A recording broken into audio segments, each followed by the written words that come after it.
Jeopardy! Producers have admitted they may have jumped the gun by messing with the tried-and-true formula for Final Jeopardy. Recently, the beloved game show began using wordplay for the final round instead of just trivia-based questions. Last week, fans were thrown a curveball by a Final Jeopardy! Clue that involved wordplay.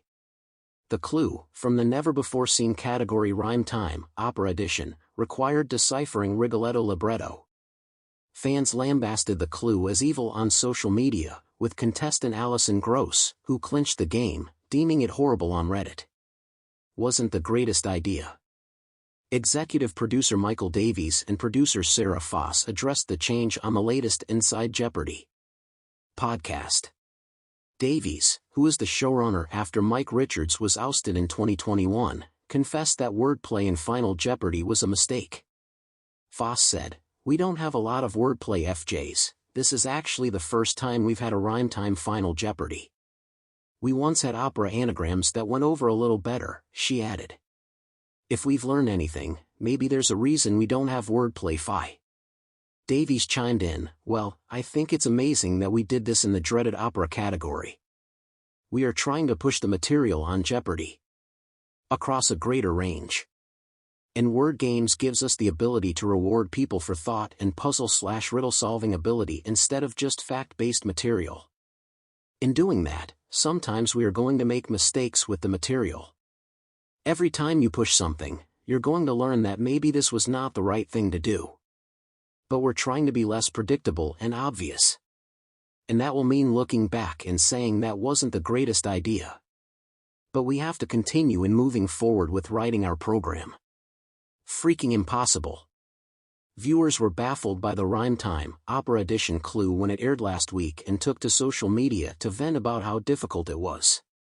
The clue read, telling the story of a duke, a jester and the jester's daughter. It was written by poet Francesco Maria Piave. No player came even close, and Ken Jennings awkwardly clarified the correct response, saying, "No, this was a reference to Verdi. We are describing the Rigoletto libretto," he said, parsing out each word.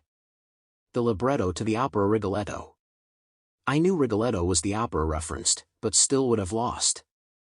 "What a crappy clue," one YouTuber wrote. "Probably the cruelest Final Jeopardy! In recent memory," wrote another. "That was freaking impossible.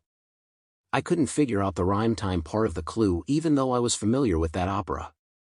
"Way too hard," wrote a third. "They normally don't do the more creative categories in Final, very surprised by this," noted a fourth. On Jeopardy! Masters, another wordplay Final Jeopardy! Clue also reared its head this week. It stumped all three contestants and left Matea Roach looking bewildered. The clue tasked the players with figuring out algorithm-logarithm, and many said the rhyme was a stretch, and the clue itself didn't make sense. Luckily, it didn't impact who won as Matea came into Final Jeopardy! With the most points.